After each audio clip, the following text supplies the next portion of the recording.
Hobe hobe tauraga Korauga Mairabagana Koraugi mapa ibungobu Imphal hospital amada pukhalai Ahingdumadi leitabi yaroidawbanina hospital aduda ahing lelame Mairaba mahakti mayumda haningbana khoro khoro hek kholi Sidat karisigana thoibibu unaba lakhibra unaraga kari wari sanakhiba masimaso khangningbana langtaknare Korogi mapado oxygen mask haplaga ningaidana tumli Korogi mapagi manakta phami general ward oibanina atopa patient khaisu leinari Mairabana kachenoira phakama tharaga phamlami Korong mapana nenatana pothakre khanglabada Mairabada yenglai adubu Mairaba mana mana laukthokkai wakhalamada leiriba mawong asida Mairabagi manakta changsilaklaga tapna phamthare Taw ngaktung uiba yabra yengudana kaino tumni mugamda phawjabo namin ka lauktholayido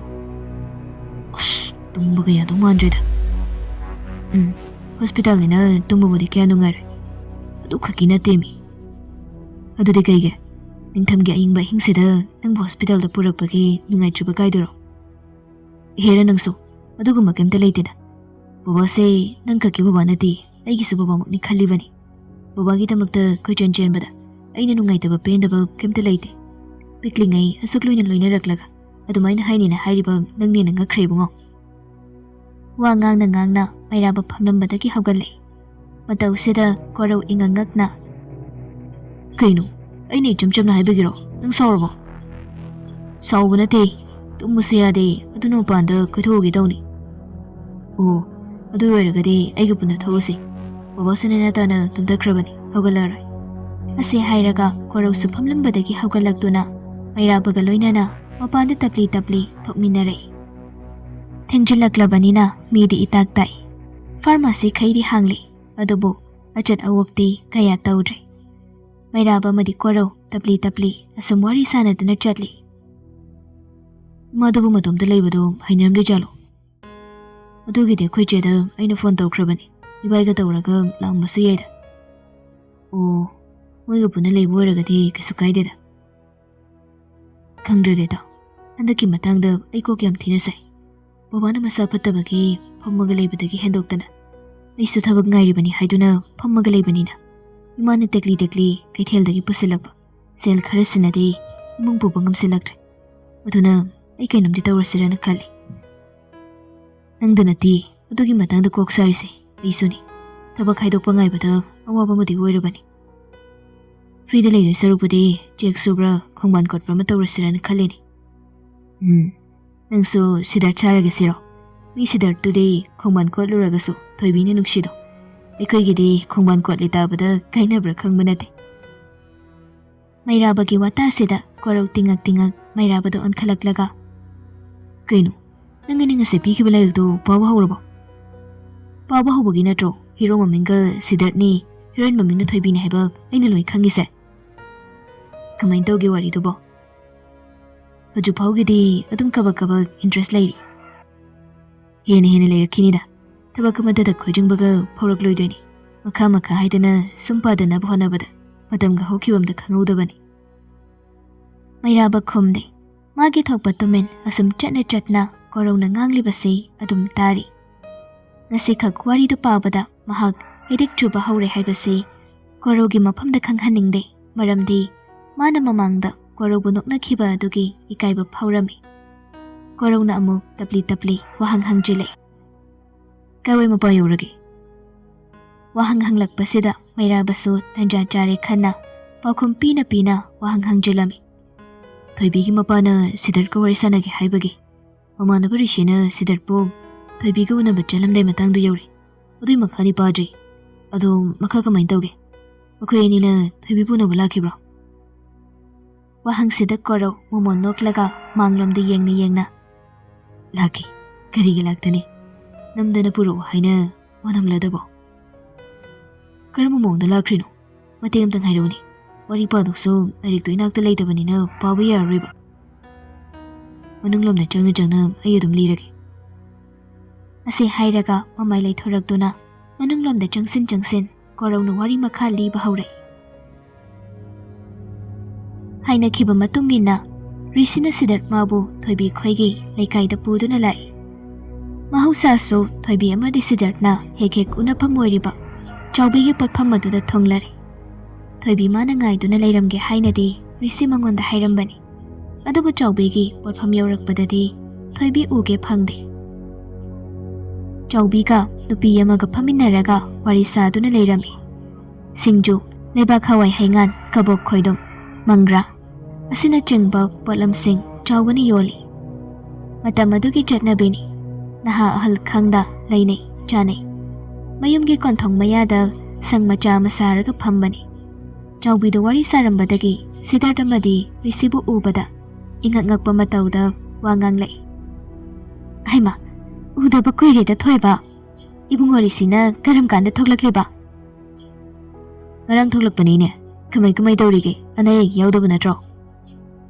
ꯋꯥ ꯉꯥꯡꯅ ꯉꯥꯡꯅ ꯆꯪꯁꯤꯜꯂꯛꯂꯒ ꯔꯤꯁꯤ ꯑꯃꯗꯤ ꯁꯤꯗꯥꯔꯊꯇꯨ ꯄꯣꯠꯐꯝ ꯑꯗꯨꯒꯤ ꯅꯥꯀꯜꯂꯣꯏꯔꯞ ꯊꯥꯔꯤꯕ ꯐꯥꯟꯁꯥꯡ ꯃꯆꯥ ꯑꯗꯨꯗ ꯇꯞꯅ ꯐꯝꯊꯔꯛꯏ꯫ ꯆꯥꯎꯕꯤꯒ ꯋꯥꯔꯤ ꯁꯥꯟꯅꯔꯝꯕꯤ ꯅꯨꯄꯤ ꯑꯗꯨꯁꯨ ꯍꯧꯒꯠꯂꯛꯇꯨꯅ, ꯏꯆꯦ, ꯑꯗꯨꯗꯤ ꯍꯣꯔꯦꯟꯗꯣ ꯄꯥꯎ ꯐꯥꯎꯅꯔꯁꯤꯀꯣ? ꯍꯣꯏ ꯏꯕꯦꯝꯃ, ꯑꯗꯨꯅ ꯐꯔꯦ꯫ ꯅꯨꯄꯤꯗꯨ ꯆꯠꯈ꯭ꯔꯦ꯫ ꯆꯥꯎꯕꯤ ꯔꯤꯁꯤ ꯈꯣꯏꯗ ꯑꯃꯨꯛ ꯀꯣꯟꯁꯤꯜꯂꯛꯏ꯫ ꯑꯅꯥ ꯑꯌꯦꯛꯀ ꯀꯔꯤꯝꯇ ꯌꯥꯎꯗꯦꯗ ꯏꯕꯨꯡꯉꯣ꯫ ꯏꯅꯦꯒꯤꯁꯤꯗ ꯅꯣꯏꯅ ꯂꯥꯛꯄꯤꯗꯕꯒꯤ ꯋꯥꯈꯛꯅꯤ꯫ ꯏꯇꯥꯎꯁꯨ ꯂꯥꯛꯇꯕ꯭ꯔꯣ ꯍꯥꯏꯁꯦ? ꯂꯥꯛꯈꯤꯗ꯭ꯔꯦ, ꯀꯨꯏꯔꯦꯗ꯫ ꯉꯁꯤ ꯎꯔꯤꯁꯤꯅꯤ ꯃꯇꯝ ꯀꯨꯏꯔꯕꯒꯤ ꯇꯨꯡꯗ꯫ ꯁꯤꯗꯥꯔꯊ ꯇꯨꯃꯤꯟ ꯐꯝꯂꯝꯕꯗꯒꯤ ꯇꯞꯅ ꯈꯨꯝꯃꯤ꯫ ꯏꯅꯦ, ꯊꯕꯛꯅ ꯌꯥꯗꯕꯩꯅꯤ꯫ ꯍꯣꯏꯅꯦ, ꯊꯣꯏꯕꯤꯅꯁꯨ ꯑꯗꯨꯝꯅ ꯍꯥꯏꯅꯤ꯫ ꯑꯗꯣ ꯅꯈꯣꯏ ꯑꯅꯤꯕꯨ ꯁꯤꯡꯖꯨ ꯆꯥꯒꯦ ꯍꯥꯏꯕ꯭ꯔꯣ? ꯁꯤꯡꯖꯨ ꯁꯦꯝꯃꯛꯎꯔꯣ? ꯆꯉꯥꯡꯁꯨ ꯊꯝꯂꯕꯅꯤ, ꯅꯣꯏꯅ ꯃꯔꯛ ꯑꯃ ꯇꯣꯏꯅ ꯍꯪꯕꯗꯨꯗ꯫ ꯆꯉꯥꯡꯒ ꯂꯥꯏꯔꯤꯗꯩꯅꯦ꯫ ꯉꯁꯤꯒꯤ ꯊꯣꯏꯕꯤꯗꯨꯕꯨ ꯊꯣꯛꯄꯨ ꯊꯣꯛꯂꯛꯑꯝꯕ꯭ꯔꯣ? ꯊꯣꯛꯂꯛꯇꯦꯅꯦ꯫ ꯉꯁꯤꯒꯤ ꯎꯅꯁꯦ ꯍꯥꯏꯅꯈꯤꯕ꯭ꯔꯣ?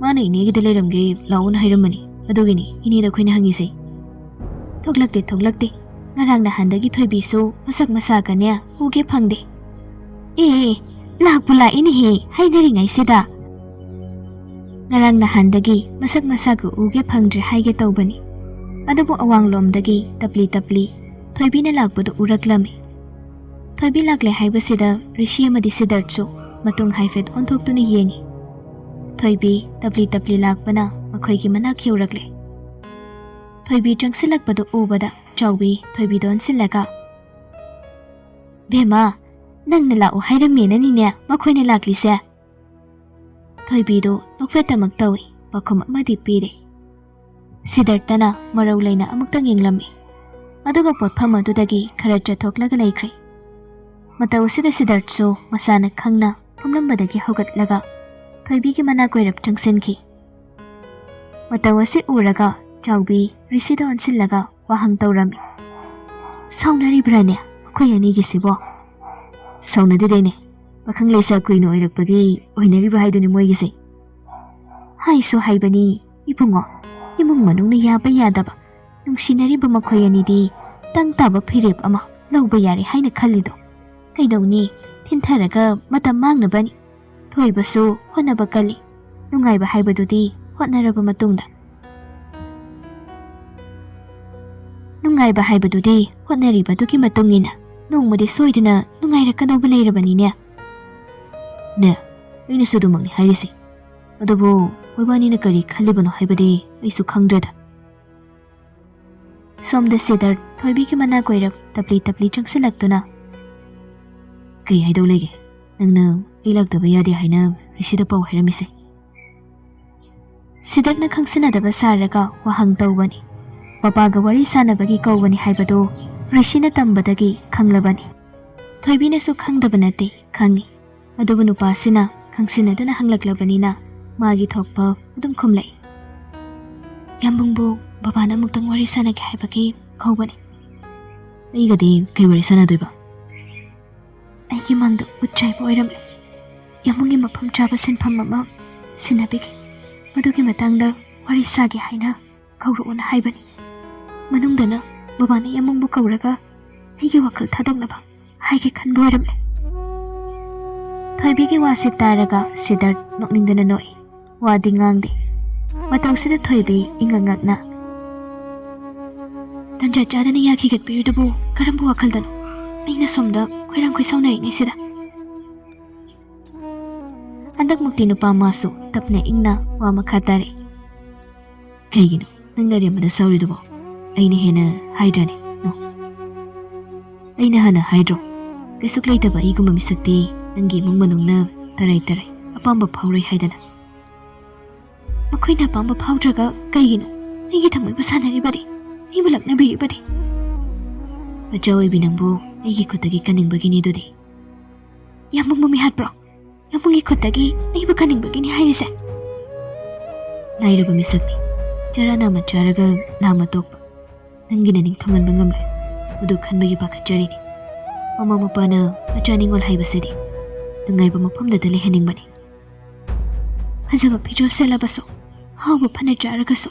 Aigi thamoigi nungshiba oidaba misakadi. Punsilai punsem bangamla. Udunadi nangi efaba haibadu oigadoini. Nupa thoktabu angangdo. Kanu yambo. Ngasisu ai yamungi nupa thoktabu angangdo. Thage haiduna thoklakpa nate. Siddharth khumde mamaidu luktharaga tumin lei. Thoibina amuk Siddharth munna yenglaga. Ai hore numidangdo yamdagi aroiboina thoklaklage khalle. Aina koina pantharaga leiba. Aigi punsi ahombo oikiba yai. Madubudi ai pamde. Khanghai hairakliba wase tabade Siddharth tingak thoibida phati yenglei. Kaino nang haidubo nanjau thoknoba singano. Nanjau thokani haiba kibagi aigi punsina mangkibadoro yamungna pamlise. Wakhaldo tara thokna amtang khanko. Aigi michang sanga leiba nate. Nangi mung manunga uknabada ai.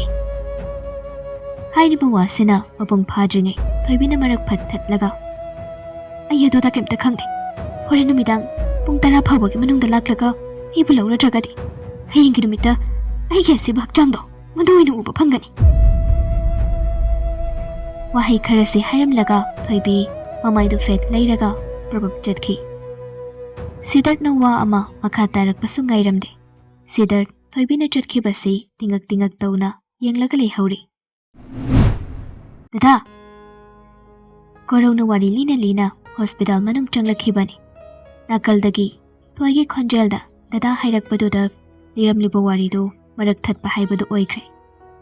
Mairaba madi korau ingangakna mamaidu leithokduni yenglei. Thoirum amagi thongjil mayada leplambadagi makhoigi mana koirap changsilaklaga ingangakna yenglei. Kana kaidawa yaurage.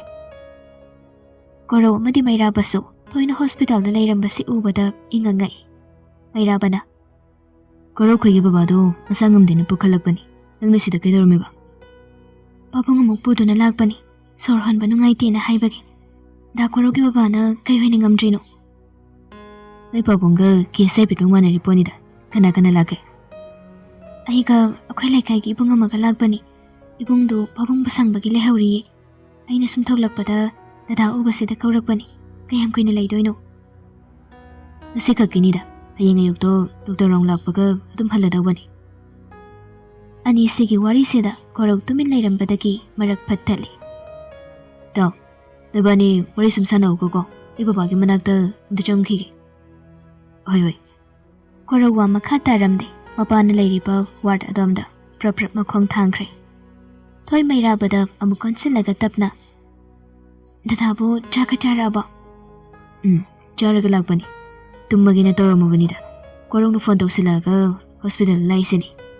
Oh, adubo yadi phai. Ado dadagi exam tuna kamkhanda haidokani haige. Handak thasigi manungdadi haidorakanida. Kaidore. Kam tawde sum hangbani. Babungna so hangba adugini. Kaino. Babungna so aigi maramda khangbraise. Aina nahana haidokre.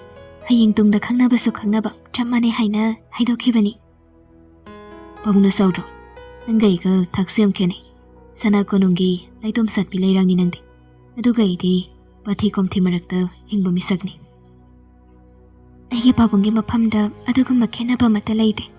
Babungi mi makhalamani. Maha khena harawe. Dadagumba misak amaga aiga khangnare tabada. Aina aigi babungni haina thagatpagi wadi nate. Aigi babungdi mayamdagi wakhal tongali.